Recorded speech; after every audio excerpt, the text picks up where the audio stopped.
Om Shanti. Question answer series में आज का प्रश्न है 45। माया को एक शब्द से मूर्छित करो और वह शब्द कौन सा? तो कौन सा शब्द है वो? मेरा बाबा। तो उत्तर है बाबा। जहां बाबा है वहां माया नहीं। ये जो प्रश्न है ये लिया गया है 13 जनवरी 1978 की मुरली से। तो अभी हमने जो गीत सुना कि कौन कहते हैं भगवान आते नहीं, खाते नहीं, सोते नहीं, खेलते नहीं, नाचते नहीं और सुलाते नहीं। तो भक्ति मार्ग का ये गीत है जिसका जिक्र मुरली में भी होता है। तो कितना प्यार से भगवान का आह्वान किया गया है। हम भी बाबा मिलन मनाते हैं, सीजन होता है, बाबा की डेट्स फिक्स है और कितना सुंदर एक वातावरण बन जाता है। जिस दिन बाबा आने वाले हैं उस दिन की हम प्रिपरेशन उसके पहले ही कर देते हैं, मौन रखते हैं और उस प्रभु मिलन की तैयारी में लग जाते हैं और प्रभु मिलन हम करते हैं। लेकिन यहां पर बाबा शब्द का यूज कैसे करना है ये बाबा ने बताया है। तो बाबा जहां है वहां माया नहीं है। अगर दिल से, संबंध से, स्नेह से, दिल से, संबंध से और स्नेह से बाबा कहा और माया भागी। तो यहां पर बाबा ने एक एग्जाम्पल दिया है, जैसे कितना भी बड़ा डाकू हो लेकिन जब पकड़ा जाता है तो बड़ा डाकू भी बकरी बन जाता है। तो बाबा शब्द निकलना और डाकू का पकड़ा जाना। माया जो सेकंड पहले शेर के रूप वाली होती है वह सेकंड बाद बकरी बन जाती है। तो इस साधन को सदा साथ रखो। बाबा ने कहा ये क्या है, आपके सेफ्टी का साधन है, तो इसको सदा साथ में रखो। तो क्या होगा? माया भाग जाएगी। बाबा भूला माना सब कुछ भूला। साधन सहज है, सिर्फ बार बार यूज करने का तरीका आना चाहिए। बाबा ने कहा ये साधन यूज करने का तरीका आना चाहिए। सेकंड में परिवर्तन हो इसको कहा जाता है यूज करने का तरीका आता है। सदा यह याद रखो मेरा बाबा। जब मेरा बाबा आ गया तो माया भाग गई। तो देखो इस प्रश्न में बहुत सुंदर एक बात छिपी हुई है कि कौन सी, कि इस जादूगी चिराग जो हमारे पास है, कौन सा बाबा शब्द, उसको यूज कैसे करना है, कैसे समय पर उससे हेल्प लेनी है और दूसरों की भी हेल्प करनी है। तो यहां पर बात है फिर से कि माया को मूर्छित करने की। पिछली बार हमने एक स्टोरी सुनी थी लक्ष्मण और मेघनाथ की, और उसी स्टोरी में का एक पार्ट है, उसका ही एक पार्ट है कि मेघनाथ ने क्या किया था, इंद्रजीत ने क्या किया था, लक्ष्मण को कुछ समय के लिए मूर्छित किया था। एक अस्त्र, विशेष अस्त्र चला करके लक्ष्मण जी को मूर्छित किया था। फिर श्री राम जी ने हनुमान को भिजवाया और संजीवनी बूटी लाने के लिए।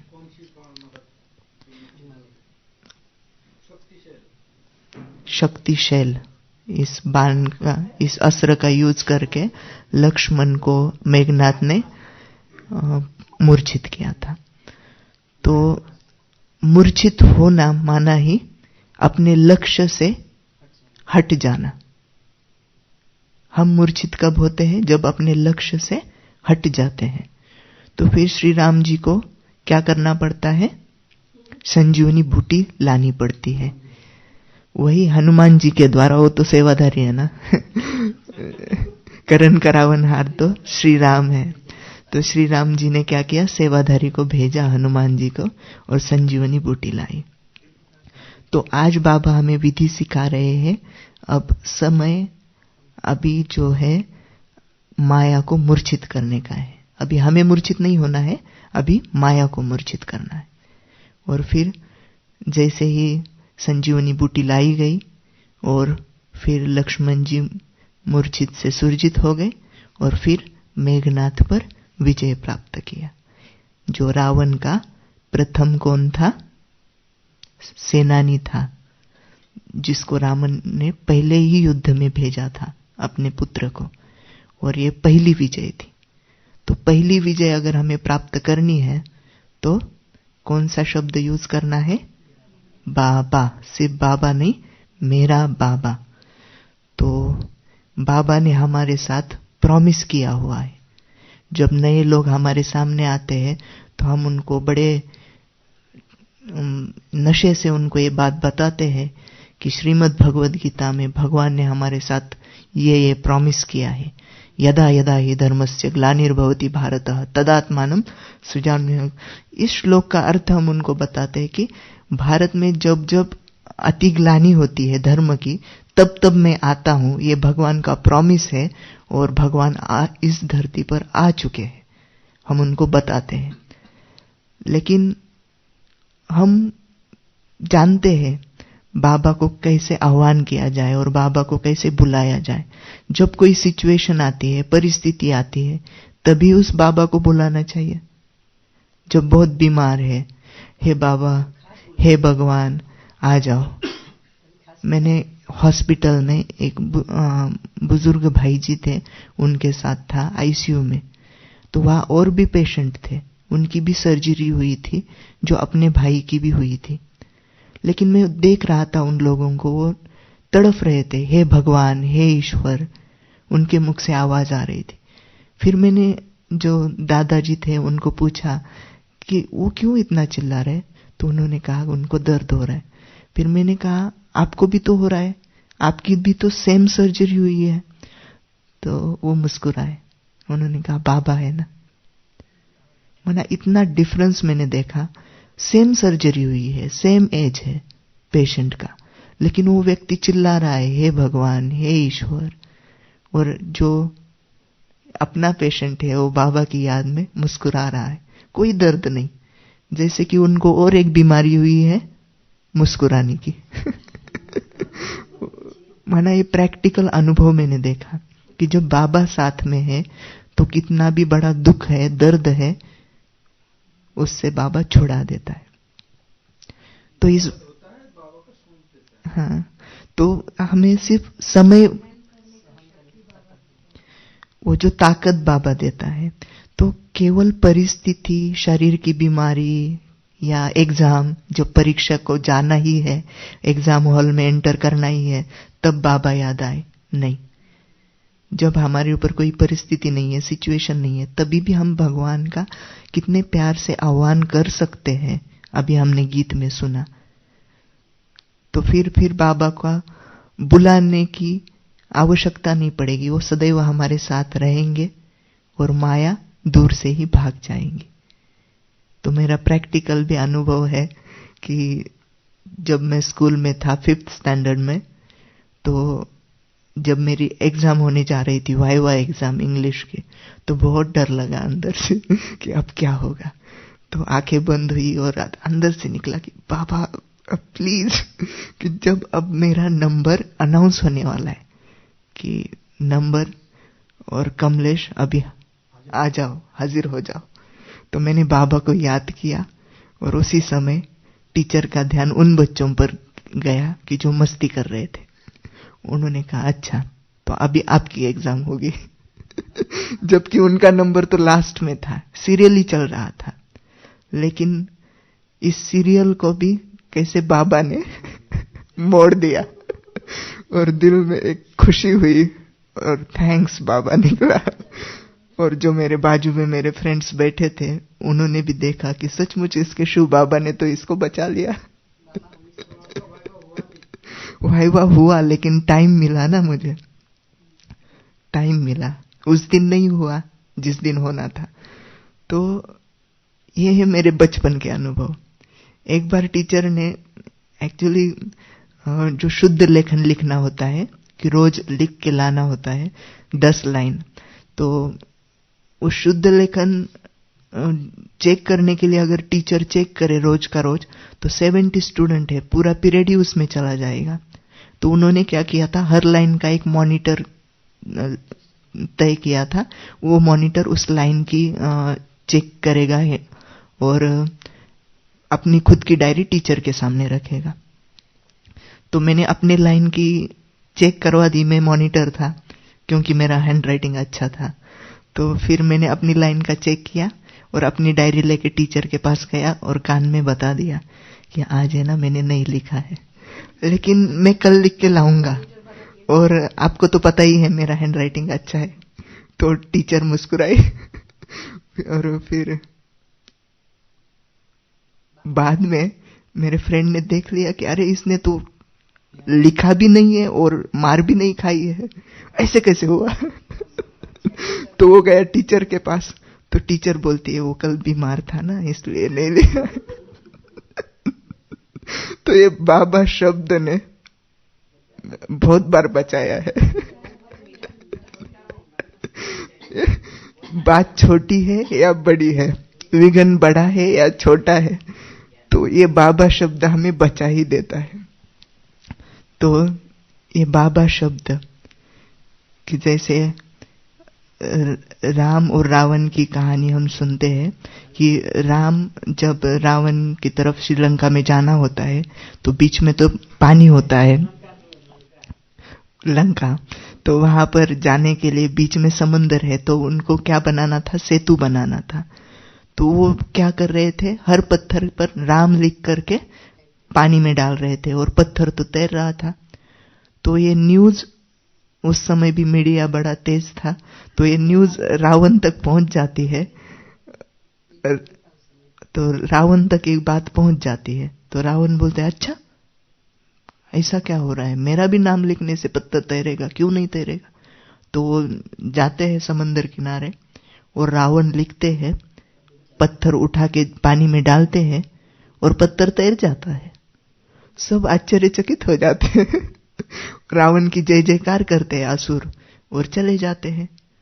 फिर ये अभी पर्सनल मीटिंग है। फिर मंडोदरी रावण से पूछती है ऐसा आपने क्या किया, ऐसा हो ही नहीं सकता आपका नाम लिखे और पत्थर तैर जाए, मुझे बताओ आपने क्या किया था। तो रावण बोलता है किसी को बताना नहीं। मैंने भले पत्थर पर रावण लिखा, लेकिन उस पत्थर को पानी में डालते समय पत्थर को सौगंध दिलाई कि हे पत्थर, तुम्हें राम की सौगंध है अगर तुम तैरा नहीं। तो माना दिल से अगर रावण भी राम को याद करता है तो राम बंध जाता है और उसको उसकी सहायता करनी पड़ती है। सिर्फ सच्चे दिल से उसको पुकारना है, उसको बुलाना है, और वो हाजिरा हुजीर भोलानाथ शिव बाबा हाजिर हो ही जाता है। तो इसी तरह एक युवक था कि जो थोड़ा आलसी हो रहा था, अपने घर में मम्मी पापा के साथ रहता था, खाता था, पीता था, सोता था, बस काम धंधा तो कुछ कर नहीं रहा था। तो उसके मम्मी पापा ने कुछ विचार किया और बोला अभी आप है ना हमारे घर से निकलो, बाहर निकलो, कुछ काम धंधा करो और खुद के पैरों पर खड़ा हो जाओ। तो वो युवक घर से बाहर निकलता है और रास्ते जाते जाते उसको एक आश्रम मिलता है जहां पर एक सदगुरु होते हैं और उनके बहुत सारे चेले भी होते हैं। वो देखता है कि ये लाइफस्टाइल अच्छा है, दान धर्म का आता है, खाना है, पीना है और सोना है। तो वो गुरुजी के पास जाता है, बोलता है मुझे भी आपके साथ रहना है, मुझे भी भगवान का नाम में याद करना है और आपके जैसा जीवन जीना है। तो वो कहते हैं ठीक है आ जाओ। तो बड़े मजे से वहां पर रहता है, गेरुए वस्त्र धारण करता है, मस्त भोजन करता है, सोता है। और फिर कुछ दिनों के बाद उसके परीक्षा की घड़ी आ जाती है, एकादशी आ जाती है। वो डाइनिंग की तरफ जाता है तो उधर कुछ भी नहीं है। अब क्या करे? तो वो गुरुजी के पास जाता है, गुरुजी ऐसे क्या हुआ, आज तो कुछ भी नहीं बना है, मुझे तो भूख लगी है। तो वो कहते हैं कि देखो ये तो नियम है, उपवास तो रखना पड़ेगा। वो कहता है देखो मैंने जीवन में कभी भी उपवास नहीं किया है और मैं मर जाऊंगा अगर नहीं खाऊंगा तो। और वो रोने लगता है। तो गुरुजी को दया आती है, बोलते ठीक है लेकिन किसी के सामने नहीं, मैं तुम्हें कुछ साधन सामग्री देता हूं, तुम जंगल में जाके पकाना, लेकिन हाँ खाते समय भगवान को भोग लगा के जरूर खाना। तो वो कहता है ठीक है। तो वो जो भी साधन सामग्री है लेकर जंगल की ओर बढ़ता है, जंगल में जाता है, अच्छा सा भोजन बनाता है। फिर उसको याद आता है कि मुझे भोग लगाना है, तो बड़े प्यार से श्री राम जी को बुलाता है कि हे प्रभु आ जाओ, मैंने आपके लिए बहुत सुंदर भोजन बनाया है। ऐसे वो आरती गाता है आंखें बंद करके, और सचमुच राम जी प्रकट हो जाते हैं। राम जी प्रकट होते हैं और उसने जो भी बनाया हुआ है वो भोग स्वीकार कर लेते, खा लेते पूरा के पूरा, संतुष्ट हो जाते। अब करे क्या, भूख तो लगी है। वो फिर गुरुजी के पास जाता है, आपने कहा था भोग लगाओ, मैंने भोग लिया, राम जी तो पूरा खा गए, अभी मुझे और चाहिए। तो वो कहते चलो भोला है, तो और उसको साधन सामग्री डबल देते हैं। वो फिर जंगल में जाता है, फिर राम जी को बुलाता है, तो राम जी फिर प्रकट हो जाते हैं। और इस बार नई मुसीबत, वो सीता जी को भी साथ लेके आते हैं। अब 2 लोगों का भोजन बनाया हुआ, वो 2 लोग खा जाते हैं। 2 लोग खा जाते हैं, ये बेचारा शिष्य तो अभी भी भूखा रह गया। वो फिर गुरुजी के पास जाता है कि गुरुजी वो तो दोनों आए और खा गए, अभी मुझे और चाहिए। तो वो कहते ले लो वहां से। वो लेके जाता है, जंगल में जाता है, फिर से भोजन बनाता है, फिर से बुलाता है हे राम आओ और भोग स्वीकार करो। अब इस बार राम, सीता और साथ में लक्ष्मण जी भी आ जाते हैं। अब 3 लोगों का बना हुआ भोजन वो तीनों लोग खा जाते। अभी फिर चौथी बार गुरुजी के पास जाता है, गुरुजी मुझे और चाहिए। तो वो कहते ले लो वहां से। तो फिर गुरुजी थोड़ा क्या करते हैं, बोलते अपने शिष्यों को बोलते कि चलो हम देखते हैं कर क्या रहा है। एक व्यक्ति तो 3 लोगों का तो भोजन खाएगा नहीं, ये कर क्या रहा है हम देखते हैं। तो उसके पीछे पीछे जाते हैं। तो ये बैठ जाता है और सीधा प्रार्थना करता है कि हे राम जी, हे सीता मैया आ जाओ आ जाओ। और सचमुच इस बार राम, सीता और लक्ष्मण के साथ और एक व्यक्ति ऐड हो जाता है, हनुमान जी भी आ जाते। आ तो जाते हैं लेकिन वो कहते हैं भोग कहाँ है, भोग तो है ही नहीं, बुला तो लिया। वो बोलता है मुझे पता था आप और एक्स्ट्रा लेके आओगे, अभी आप ही बनाओ और मुझे खिलाओ। तुम देखो भगवान भी बंध जाता है भक्त के प्यार में, भक्त के प्यार में। उसने बनाया नहीं होता खाना। तो फिर सीता मैया भोजन बनाने लगती है। तो हाँ, तो सारा दिन तो भूख तो लगी है ना, भूख के लिए तो सारा दिन भी। तो फिर क्या होता है कि वो गुरुजी आते हैं वहां पर, बोलते हैं हमें दिख तो कोई नहीं रहा है, तुम किससे बात कर रहे हो? तो वो कहते कि मैं तो श्री राम जी से बात कर रहा हूं। तो फिर वो राम जी से बात कर रहे हैं कि भगवान आप मुझे ही दिखाई दे रहे हो, हमारे गुरुजी तो इतने पुराने हैं, इतने तपस्वी है, उनको आप क्यों नहीं दिखाई दे रहे? तो राम जी ने कहा कि उनमें ना सब बात अच्छी है लेकिन सरलता का गुण नहीं है, आप बताओ उनको। तो गुरुजी को बताता है शिष्य कि राम जी का कहना है आप में तो बहुत अच्छे सद्गुण तो है लेकिन सरलता नहीं है, इसलिए आपको नहीं दिखाई दे रहे। तो गुरुजी को रियलाइजेशन होता है और वो रोने लगते। तो जैसे ही उनमें वो सरलता आती है तब उनको भी श्री राम दिखाई देते।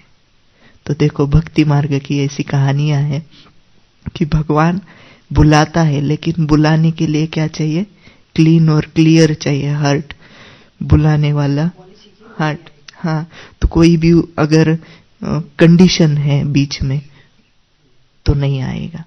तो भगवान को बुलाने का तरीका क्या है कि खुद को आत्मा समझना है, सरलता अंदर धारण करनी है। सिर्फ परीक्षा आएगी, एग्जाम आएगी, सिर्फ कोई शारीरिक की बीमारी आएगी तब बाबा याद आए, नहीं। बाबा को बुलाना तो है ही, उसकी विधि बाबा ने बताई हुई है। हम रिंगटोन भी रख लेते हैं कि मेरा बाबा आ जाओ, जो बाबा के कहे हुए माँ के, और मैं आपके सामने हाजिर हूं। मोबाइल में रिंगटोन भी रख लेंगे, मुख में भी। भक्ति मार्ग में भी देखते हैं हम, बुजुर्ग होते जो बैठ नहीं सकते तो वो क्या बोलते, हे राम, हे ईश्वर, हे भगवान कहते हुए बैठेंगे। उठते समय भी नाम लेंगे, लेकिन उतना दिल से। हमें मुख से बाबा बाबा नहीं कहना है कि हे शु बाबा, शु बाबा। मुख से कहने की दरकार ही नहीं है, शु बाबा गुड मॉर्निंग, शु बाबा गुड नाइट। जोर जोर से कहने की, मुख से कहने की बात ही नहीं है। दिल से बाबा को कैसे बुलाना है, दिन में बाबा का कितनी बार आह्वान करना है, सुबह शाम, बस हो गया। भोजन करते समय, और कौन कौन सा समय है जब हम बाबा का आह्वान कर सकते हैं। जब हम ऑफिस में जाते हैं तब भी बाबा का आह्वान कर सकते हैं कि बाबा आ जाओ मेरे बाजू में। हाँ, बाबा को हमेशा कैसे साथ में रखना है और कैसे विशेष समय पर उसका आह्वान करना है, उसकी विधि आज बाबा ने हमें इस प्रश्न के द्वारा सिखाई है, क्लियर की है। देखो, बाबा तो सभी कहते हैं, हम भी कहते हैं, दादियाँ भी कहते हैं, लेकिन दादी जब बाबा कहती है, गुलजार दादी देखो, जानकी दादी देखो, जो भी बड़ी दादियाँ हैं, वो जब बाबा कहते हैं तो वो बाबा यहाँ हमारे भी अंदर यहाँ प्रवेश कर जाता है। हम भी बाबा कहते हैं, लेकिन उस बाबा शब्द के पीछे एक अथॉरिटी है कि जो 3 शब्द बाबा ने बताए कि बाबा कहना है, बुलाना है। कैसे बुलाना है? दिल से, संबंध से और स्नेह से। अगर संबंध हमने जोड़ा ही नहीं है उसके साथ, अभी तक लौकिक मम्मी पापा भूले ही नहीं है, उनमें ही हमारा मोह है, तो इस बाबा को हम हाजिरा हुजूर नहीं कर सकते। ये अनुभव जो है, साकार के अनुभव जब हम सुनते हैं तो न दादी ने बताया हुआ है, गुलजार दादी ने, कि हम लगभग उनके जो हॉस्टल थी उसमें 80 लोग थे।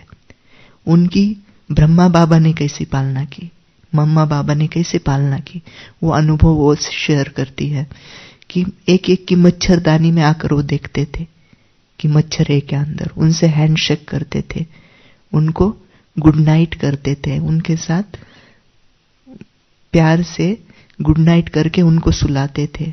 बाबा ने उनको क्या कहा, आप हमारे चैतन्य ठाकुर हो। दादी ने कहा ऐसी पालना दी जो लौकिक माता पिता को तो हम भूल गए पूरा, और ये बाबा है, बस यही हमारा माता पिता है। वो फीलिंग अंदर में आ गई।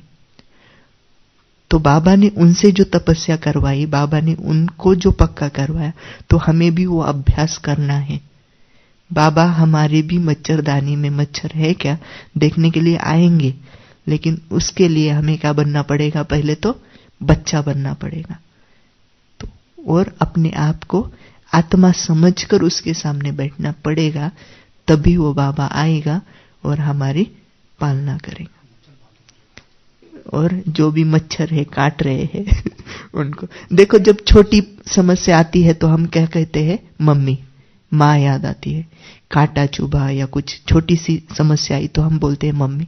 लेकिन हम हाईवे से गुजर रहे हैं, पैदल जा रहे हैं, और बड़ा सा ट्रक जोर से आवाज करते हुए बाजू से गुजरता है, तब क्या बोलते, बाप रे बाबा। तब कौन आता है, बाबा याद आता है। मैंने छोटी छोटी बातों में मम्मी को याद करना होता है, और जब बड़ी बात आती है तब बाबा याद आता है। नेचुरली, वो नेचुरली संस्कार है। हमें पता है कि इस समस्या से वो मम्मी नहीं छुड़ाने वाली, ये बाबा ही छुड़ाने वाला, इसीलिए उस समय हमें बाबा याद आता है। अच्छा, ओम शांति।